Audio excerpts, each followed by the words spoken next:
Merci de passer ce moment avec moi, en pleine verdure. Merci à toi, Sigrid. J'avais envie qu'on partage un petit moment au fil de cette aventure qui m'amène à rencontrer des personnes inspirantes et notamment toi.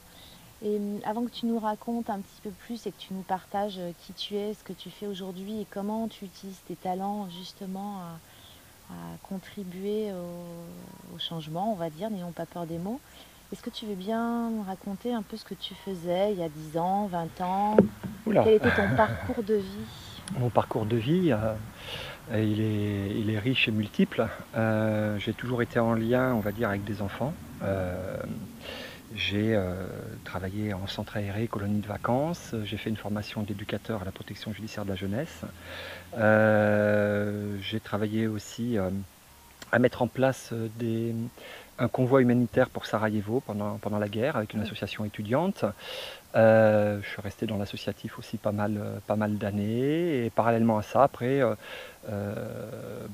une carrière, enfin une formation plutôt à la protection judiciaire de la jeunesse, je me suis orienté vers une carrière plus commerciale pour des contingences de jobs alimentaires, on va dire, ou de choix à effectuer. Je suis resté une vingtaine d'années dans le commerce. Voilà. Ouais, Dans les dernières années, oui.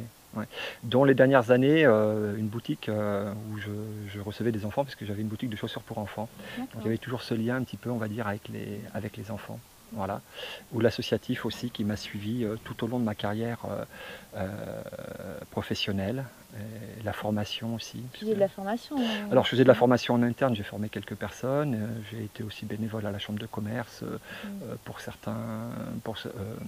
pour certaines reprises d'entreprise. Voilà. Donc j'ai toujours eu ce lien, on va dire, à contribuer un petit peu au changement, à donner de mon temps et de ce que je suis pour aider à faire évoluer des choses. D'accord. Voilà. Et il y a un moment dans ta vie, il y a un déclic, est-ce qu'il se passe quelque Ouais. chose Il y a eu un déclic qui m'a fait fondamentalement changer complètement de vie et qui m'a fait prendre conscience que la vie que je vivais me convenait plus du tout. C'est la naissance de mon petit dernier qui a eu une arrivée, on va dire, assez, assez inquiétante puisque c'était un très grand prémat. Et là, tous mes schémas de fonctionnement où la santé était indue, le travail, on ne se posait pas de questions, tous ces schémas ont volé en éclats. Donc, j'avais pas de réponse aux questions que je me posais. J'avais un mal-être, voilà. Donc, ça n'a pas été sans conséquence sur mes proches et sur voilà. Mais j'ai suivi un chemin qui a été, on va dire, un petit peu accidenté jusqu'à mettre mettre un nom sur ce que je voulais faire et arriver en fait à la bibliothérapie intuitive pour accompagner les gens qui viennent me voir. Donc c'est ton activité aujourd'hui, tu es Oui. bibliothérapeute. Oui, je dis souvent bibliothérapeute, animateur en bibliothérapie quand le mot thérapeute fait peur. Je fais également des conférences, je suis également formateur, je fais des formations en bibliothérapie intuitive. Voilà, c'est un métier que tu as créé, qui existait? Alors, il n'existait quasiment pas en France. Il y a une formatrice qui forme toujours un petit peu à la bibliothérapie, mais il n'y avait personne qui vivait que de ça. J'ai été, on va dire, un des premiers. Et de nos jours, il y a une psychologue, à ma connaissance, qui travaille aussi en bibliothérapie. Moi, je ne suis pas ni psychologue ni psychiatre, j'ai une façon de travailler différente. Mais on est très très peu nombreux. C'est beaucoup plus courant dans les pays anglo-saxons, aux États-Unis, où est née la bibliothérapie, au Canada, la School of Life de Londres propose des choses comme ça. Elle le propose aussi à Paris sous forme de logiciel, on répond à des questions. Et donc la bibliothérapie, on parle du livre, c'est ça? On parle du livre, on parle du roman, on parle des lectures, de l'œuvre de l'écrivain. Voilà, donc c'est un accompagnement par le livre. Voilà. Mais un accompagnement par le livre facile, souvent on me dit bibliothérapie, c'est la Bible. Non, c'est le roman. Qui vient te voir et dans quel contexte en fait? Alors, on vient me voir pour les mêmes raisons qu'on vient voir un thérapeute, avec une spécificité en plus, c'est que les gens qui viennent me voir aiment le livre et on partage avec moi l'amour des livres et de la lecture. Ma différence fondamentale avec d'autres thérapies, on est entouré de personnes qui travaillent dans le bien-être, de praticiens du bien-être, de thérapeutes, de coachs. J'en connais des très très bons, la plupart sont des très bons amis et font un travail absolument remarquable. Mon travail à moi se distingue par cette chose, c'est que quand on m'a vu, je donne des listes de lecture. D'accord. Et mon accompagnement se prolonge par les livres. Je fais aussi de la bibliothérapie intuitive, donc Qu'est-ce que tu mets derrière ce mot intuitif? alors je perçois beaucoup de choses dans les gens qui viennent me voir. Ouais. J'ai des capacités médiumniques. Ouais, Je perçois des vies antérieures, des futures, d'accord. et je ne travaille pas en médiumnité, même si on m'a souvent sollicité pour ça, et même si financièrement on m'avait conseillé de faire ça, qui était beaucoup plus rémunérateur. Euh, donc ce que je perçois, je ne le transcris pas forcément en prédiction.